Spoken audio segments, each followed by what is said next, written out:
Let's dance! I'm Max Garcia, and today we are talking about the only live sports on right now, and that's the Korean baseball organization. Sure, you could talk about the Germany soccer league, like Bundesliga or something like that.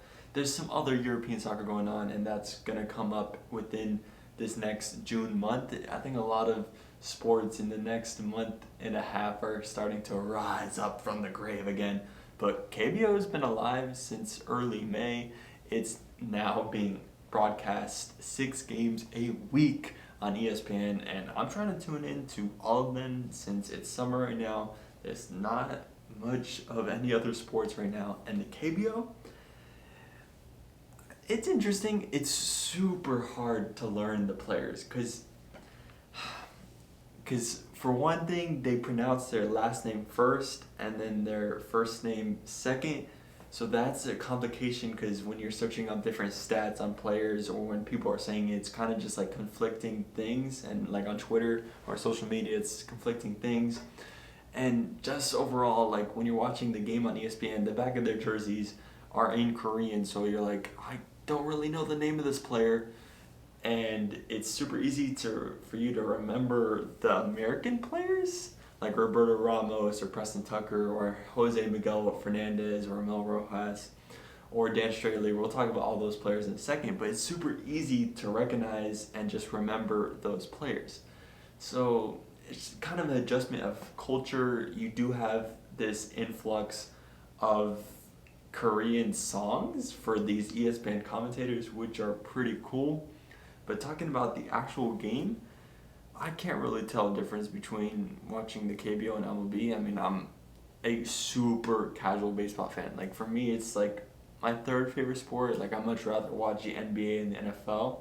And just because those leagues are going to be starting up in July and August, I'm still going to be watching KBO baseball all the way through to the end of October. I'm pretty sure that's when the Korean series is. I got to find out who's the championship winner of this year because I'm never going to be watching this league again. Like, it's on my bucket list to go to Korea and maybe watch a couple games here and there when I eventually go to Korea in the distant future.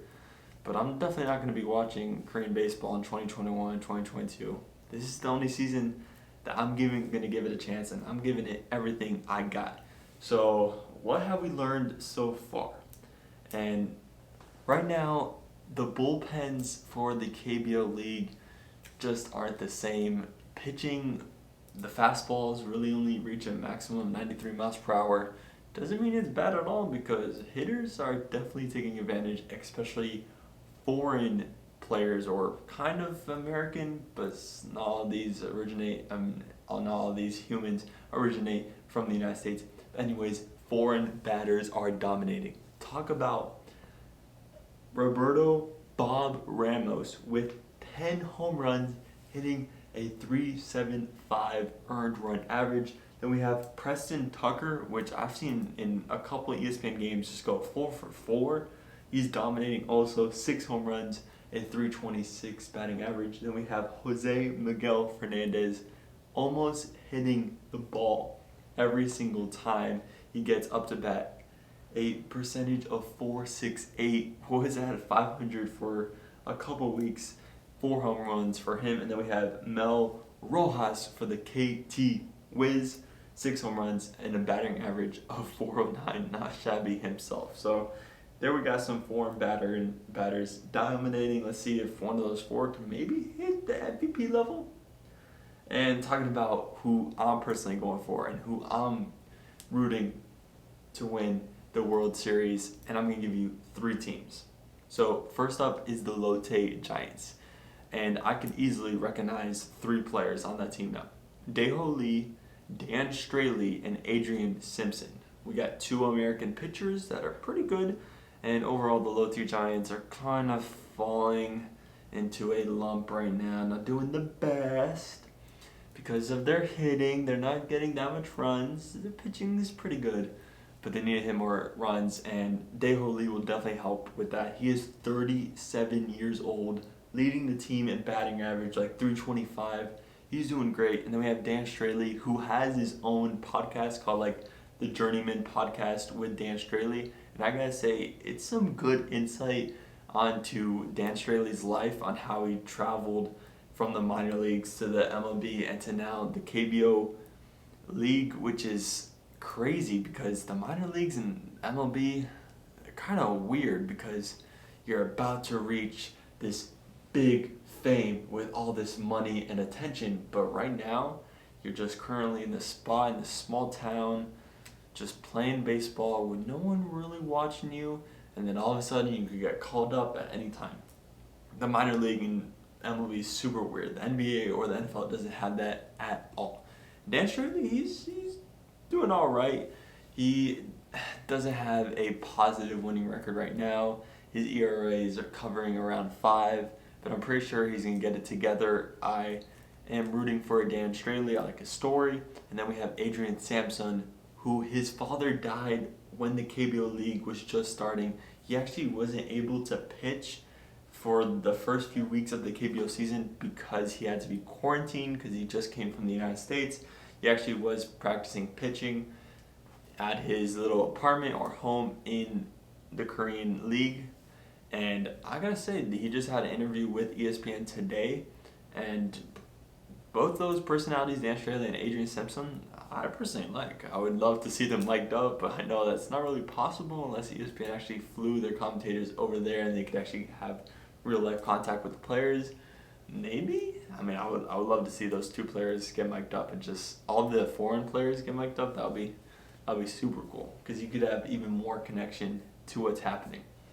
And Adrian Sampson has been kind of pitch limited in his 2 starts, but he got a 3 earned run average, which is pretty good. And we have to talk about the NC Dinos, who are right now 18-6, number 1 in the league, but power rankings have them kind of 2 right now because the LG Twins are rising. And the LG Twins are also my team, not the NC Dinos.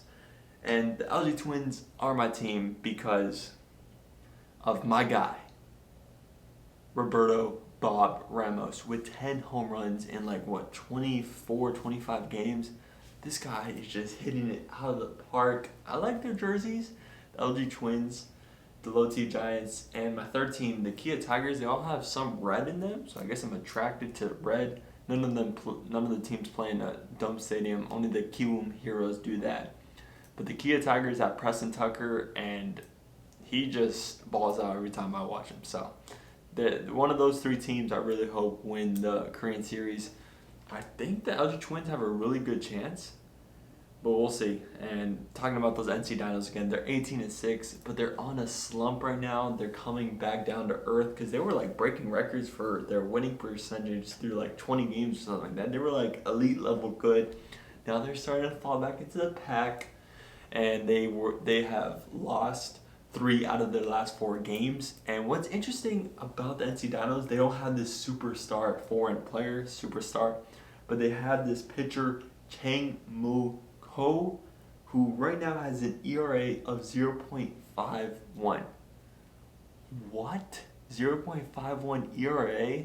And he is Korean born, so he must be super popular out there in Korea. Wow. 0.51 ERA for Chang-mo, and I have to look down because it's so hard remembering these names. Chang-mo. And Samsung Lions had this pitcher who's 18-year-olds just debuted for them. Now he's in the starting rotation. You know what? I'll get his name. Just give me a quick second. 18-year-old, being 18 years old and starting in a baseball league, that you just don't see that too often. So let me see. So Young Dong-hoo is someone I'm also going to be trying to watch. I just don't remember his name. He actually had a pretty good outing because they called him Houdini on the ESPN broadcast because he just got out of so many tight spots in the first couple innings. So Young Dong-hoo and Chang-mo are 2 pitchers I'm watching. Young Dong-hoo, Chang-mo. Trying to get those names in my head. One plays for the NC Dinos, one is a pitcher for the Samsung Lions, both in the starting rotation. We'll see about that. And talking about the NC Dinos for a quick second more, their leading home run hitter is Sung Bum Na. He has 7 home runs, and then their foreign-born hitter is Aaron Arthur for 5 home runs. And talking about the Lotte Giants for a quick second, they have a shortstop named Dixon Machado.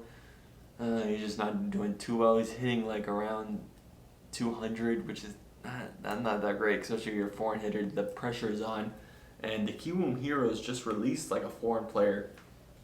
And I'm not too surprised since reports came out of Korea that he just wasn't trying and not good for locker room culture, even though they have like translators there and it's completely adjustment for the culture.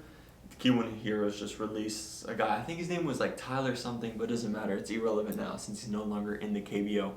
We're now a month through the KBO, we got 4 or 5 months to go. Some good baseball. I really do like Carl Ravage, Eduardo Perez, Scooby or Boogie, what was his name? John Boog Skimby. I really like those 3 commentators. KBO, I'm interested. Only sports that we have on right now, and it won't be like that forever. It's time's kind of starting to run out with the NBA hopefully kind of debuting their plan to return within the next week. MLB hopefully debuting their plan to return within the next week. NFL training camp looks to be on schedule. I wonder if they're going to allow fans in the stadiums for all of these leagues. The NHL already has their plan out. Iowa high school sports is now returning to normal. They were allowed to start practicing today, which is great. The first state out of 50 to do so we're getting progress there. I would say we're going to start seeing fans in the stadium late July, which makes it super tight for the NFL. I'm pretty sure what's going to happen at the end of the day, the NFL is going to allow like 50% capacity or maybe 25%, which wouldn't be a problem for LA Chargers fans, but everyone else is going to be kind of a gripe situation there. Anyways, that's it for me with this KBO action 4 weeks in. Thank you for watching. Make sure you bless and peace out.